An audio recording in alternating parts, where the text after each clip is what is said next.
Años de secuelas por los incendios en Los Ángeles. El impacto del desastre va más allá de la costosa reconstrucción. Residentes se enfrentan a una crisis de salud, vivienda y desempleo. Llega la paz al Medio Oriente tras 15 meses de guerra. Israel y Hamas pactan la liberación de los rehenes y el fin de un conflicto que ha dejado muerte, destrucción y una crisis humanitaria sin precedentes. Trump hereda inflación. Nueva alza de precios pone en jaque los planes económicos del presidente electo.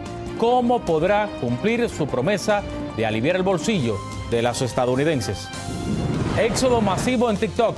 Ante su inminente prohibición en el país, otra aplicación se convierte en el nuevo boom de las redes sociales. ¿Por qué está generando tanta controversia? Así comienza su noticiero Estrella TV.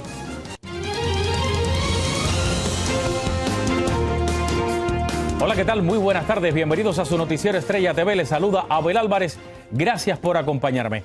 Iniciamos con la crisis en el condado de Los Ángeles, en California, por los incendios que han dejado al menos 25 muertos y miles de familias desplazadas. Cerca de 8.500 bomberos de varios estados y países luchan contra las llamas, pero los fuertes vientos y el clima seco complican los esfuerzos. Sin embargo, hay esperanza. Meteorólogos pronostican que esta noche disminuyan los vientos y el jueves se espera que vuelva la brisa marina habitual a Pacific Palisades, lo que podría ayudar a controlar el fuego. Y estos fuegos no solo han causado una devastadora destrucción de viviendas y negocios, también representan un duro golpe a la economía porque miles de personas perdieron sus empleos y ahora enfrentan un sombrío futuro. Expertos proyectan que tardarán años en regresar a la normalidad. Fernando Mejía con el reporte. Aquí tenemos nuestros shelves. José Velázquez nos muestra cómo quedó su negocio. Él, como muchos, está preocupado por cómo reconstruir y por lo que se viene en el futuro para esta comunidad. También la economía de esta ciudad va a cambiar mucho. No va a ser igual por muchos años. Se le está considerando uno de los desastres naturales más grandes y costosos en la historia del país. Difícil saber el monto de los daños, pero se estima que sobrepasan los $250 mil millones. Tienen que restablecer servicios, tienen que reconstruir todas esas propiedades que no están ahí, se tiene que limpiar y, a final de cuentas, quien paga es la comunidad. And to discuss what comes next. Ante la promesa de las autoridades de ayudar en la reconstrucción, aún no se llega a problemas futuros como el impacto negativo que este desastre podría tener en la salud de los residentes del área. Entonces va a crear mucha inflamación. Podemos ver las cosas comunes como sinusitis, más problemas respiratorios por la inflamación, más casos de asma y también de efisema. Los desastres naturales son cada vez más intensos y costosos. Más allá de la pérdida de viviendas y reconstrucción para los dueños de casa, el impacto negativo también afecta a la economía del área. Las rentas van a subir, primero porque tienen que reconstruir y mientras reconstruyen no va a haber suficientes viviendas para que la gente pueda arrendar. Los damnificados sin hogar difícilmente pueden trabajar en este momento. Según el Departamento del Trabajo, se pronostica se perderán entre 15 y 25 mil empleos en el área. La creación de empleos disminuirá y el costo de vida aumentará en una ciudad ya de por sí de las más caras de la nación. Entonces yo creo que las rentas de por aquí por seguro van a subir. Va a ser muy difícil encontrar trabajo aquí en la ciudad porque, como le digo, mucha gente se va a querer quedar cerca de su comunidad. Entonces todo eso va a afectar mucho. Según expertos, California es un estado muy rico en industria e infraestructura. Tiene además la industria del cine, posee gas natural y tiene además un clima muy favorable. Todo esto junto podría ayudar a minimizar el impacto económico del futuro. Fernando Mejía, Noticias Estrella TV. Y mire, un grupo de residentes afectados por el incendio de Palisades demandó al Departamento de Agua y Energía de Los Ángeles por no estar preparados para el siniestro. Según la denuncia, el sistema de suministros de agua falló, causando pérdidas devastadoras, además de que la presa de Santa Inés, aledaña a la zona, llevaba más de un año vacía en espera de reparaciones.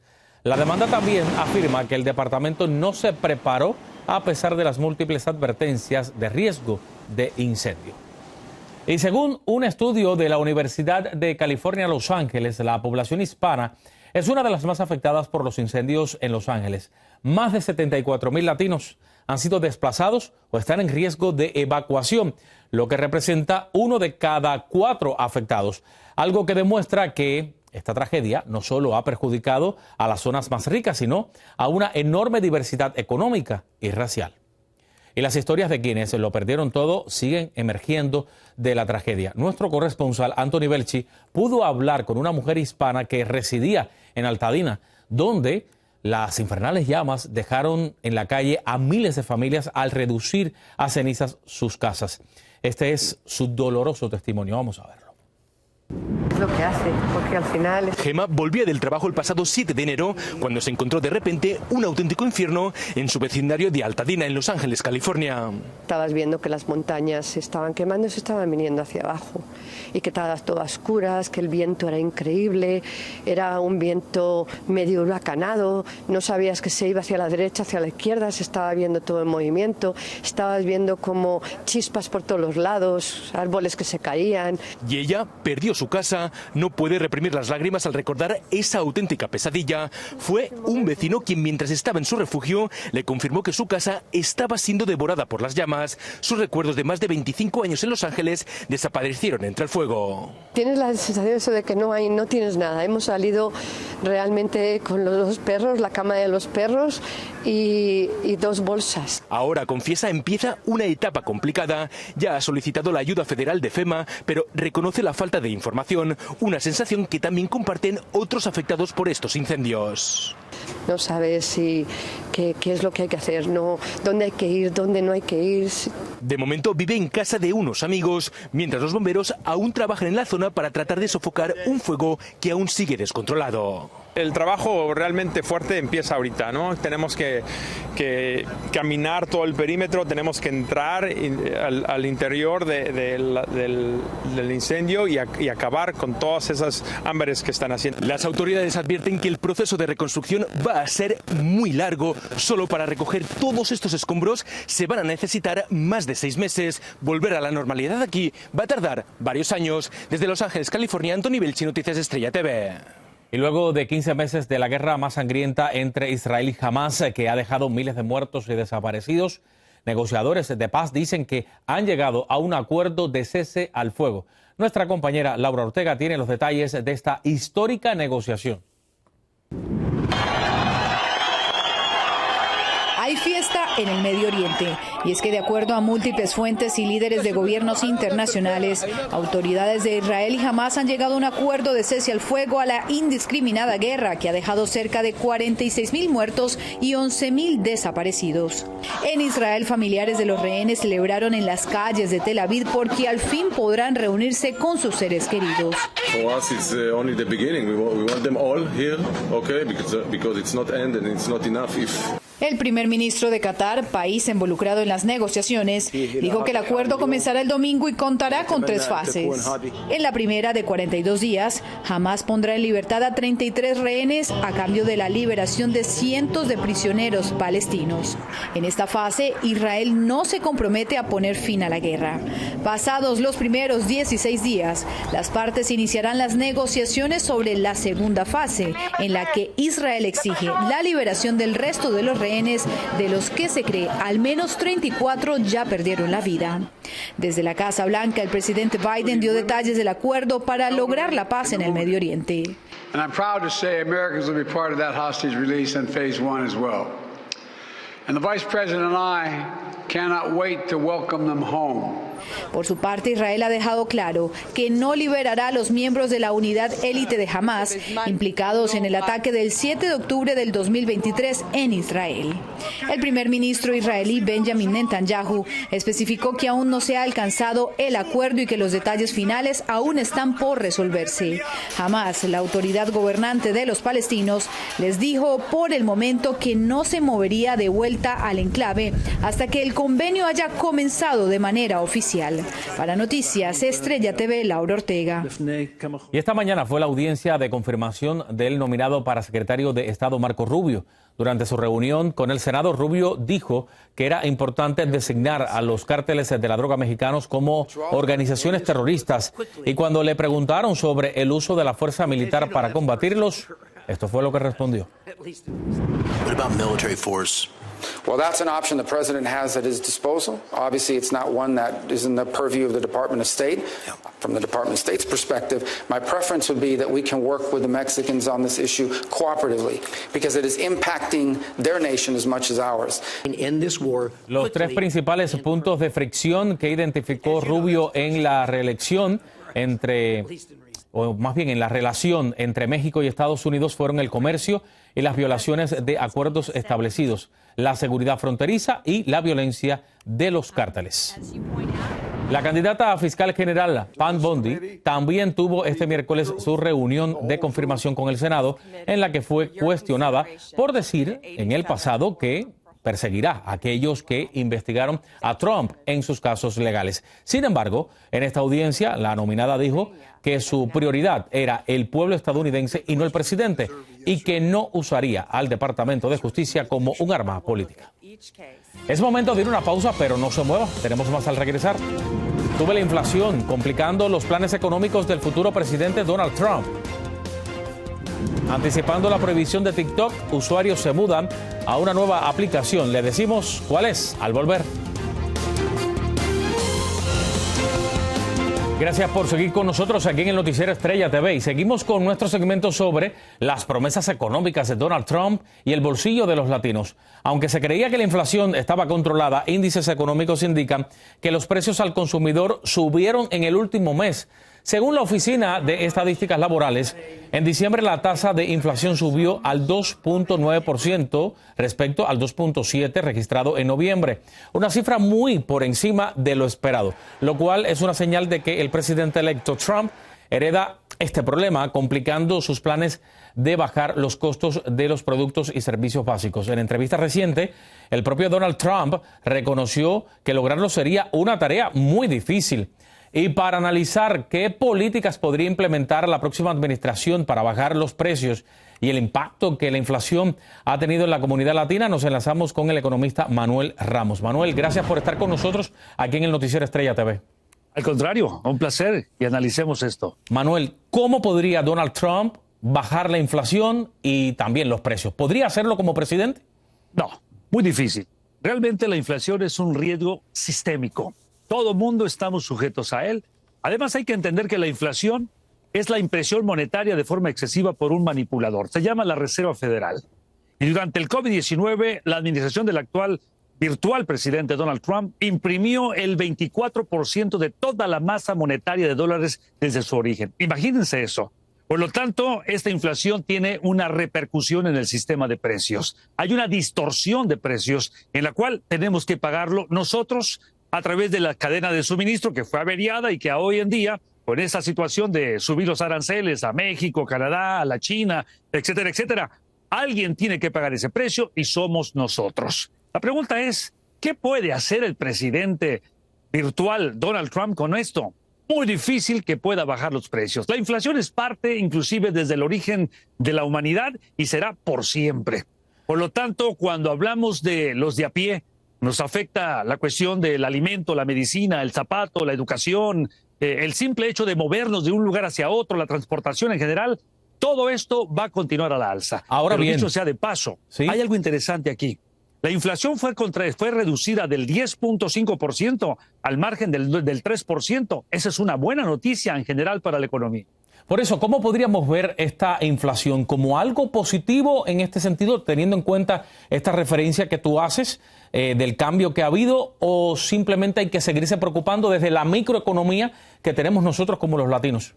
Me gusta eso. La microeconomía realmente no se va a beneficiar y ni va a ver los precios a la baja. Esa es una realidad. Cada vez que escuchamos hablar es alguna cuestión macroeconómica. Esta inflación que hablamos del 2.9% en promedio en el mes de diciembre, que por cierto bajó menos que lo que había subido mensualmente en el mes de noviembre. Por lo tanto, eso le da un empuje a los índices de precios y cotizaciones, el Dow Jones, el Standard & Poor's 500, el Nasdaq, etcétera, etcétera.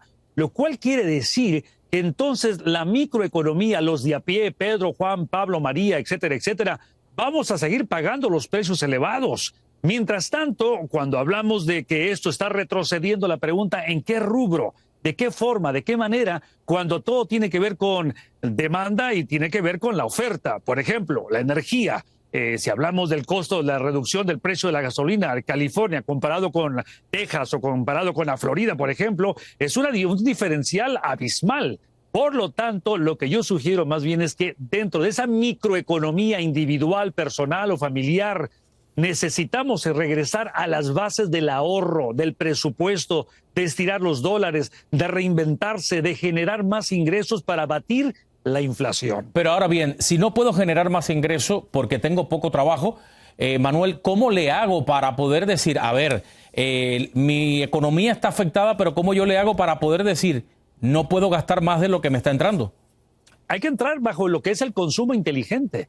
Necesitamos regresar a esa base del presupuesto y determinar cuáles son las necesidades básicas de la persona, de la familia, contra los caprichos, que muchas veces se van más dinero en una membresía, en pagar, por ejemplo, el club y donde nunca asistes a hacer el gimnasio, etcétera, etcétera. Tiras más dinero. Hay que regresar a esa base. ¿Dónde estoy derrochando? Y convertir ese derroche en algo positivo para el presupuesto. Sin embargo, tenemos una economía libre de mercado que te permite buscar el descuento, comprar cupones, cuando vas a la tienda, no gastes más de lo que no deberías. Ya llévate una lista para que mentalmente estás dispuesto a gastar lo que es necesario y no simplemente gastar por gastar y que al final terminas derrochando tu dinero. Manuel, muchísimas gracias por estar con nosotros. Nada, que los caprichos tienen que esperar un poco más.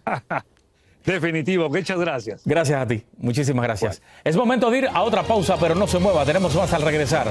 Una nueva aplicación se convierte en el refugio para los usuarios de TikTok ante la inminente prohibición en Estados Unidos. Le decimos por qué está causando controversia. Se intensifica la carrera espacial, lanzan 2 módulos para explorar y construir en la superficie lunar. Los detalles al volver.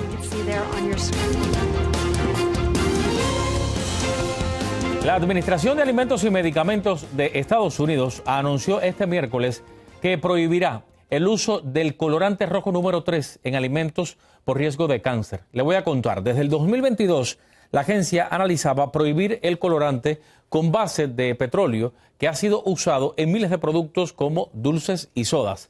Los fabricantes tienen hasta el 15 de enero de 2027 para reformular sus productos.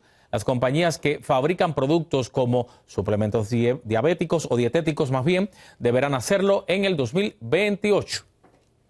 Y en otra información, el futuro de TikTok sigue en manos de la Corte Suprema, que en pocos días podría hacerla desaparecer. Por eso muchos de los usuarios se han cambiado a otra plataforma china que cada día se populariza más. Pero ahora bien, ¿quiénes son los refugiados de TikTok?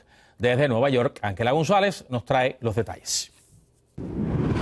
Con el fallo pendiente del Tribunal Supremo que podría dejar a la aplicación TikTok sin poder funcionar en Estados Unidos por razones de seguridad, usuarios se sienten decepcionados. Because the government said we're taking away TikTok because the Chinese government having our data is a threat, to which hundreds of thousands of millennial, Gen Z, and Gen X Americans went, and we, myself included, downloaded an even more Chinese app and went, here's our data. Pero una nueva ola llamada refugiados de TikTok se están mudando a la aplicación china de contenido humorístico y con hilos de contenido más largos, Xiaohongshu o Red Note, que debutó en 2013 y se ha convertido en la más descargada en Estados Unidos con más de 700,000 nuevos usuarios. Yo necesito que mis latinas también empiecen a llegar, así es de que allá nos vemos, no vamos a permitir que nos apaguen nuestra luz. Como la mayoría de las aplicaciones y servicios en Internet en China,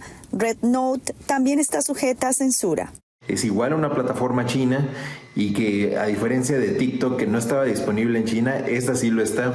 Entonces ahora lo que va a empezar a ocurrir es que los estadounidenses y Occidente va a empezar a tener mucha más interacción con personas de China. And hopefully within 2 weeks we're bilingual. I mean, that's my goal in life. El Tribunal Supremo deberá emitir un fallo antes del próximo 19 de enero si TikTok debe desvincularse de su empresa matriz china para poder mantener sus operaciones en Estados Unidos. Desde Nueva York, Ángela González, Noticias Estrella TV. Y ahora mire esto, un cohete Falcon 9 de SpaceX lanzó hoy desde la Florida 2 módulos comerciales en el inicio de una carrera mundial para explorar la superficie lunar. Uno es el Resilience de la compañía japonesa Space, en su segundo intento tras haber fallado en 2023. El otro módulo es el Blue Gas, el primero de la empresa tejana Firefly Aerospace. El objetivo, escuche esto, es explorar la construcción de bases para astronautas en la Luna. Sería muy interesante esto porque abriría un campo realmente relevante en cuanto a poder instalarse en este satélite. Obviamente estaremos muy al pendiente del desarrollo de esto. Ya hemos visto que la NASA también ha desarrollado experimentos en varios planetas y es interesante, indiscutiblemente, saber qué hay más allá de nuestra Tierra. Con eso vamos llegando al final. Soy Abel Álvarez. Gracias por informarse conmigo aquí en el Noticiero Estrella TV.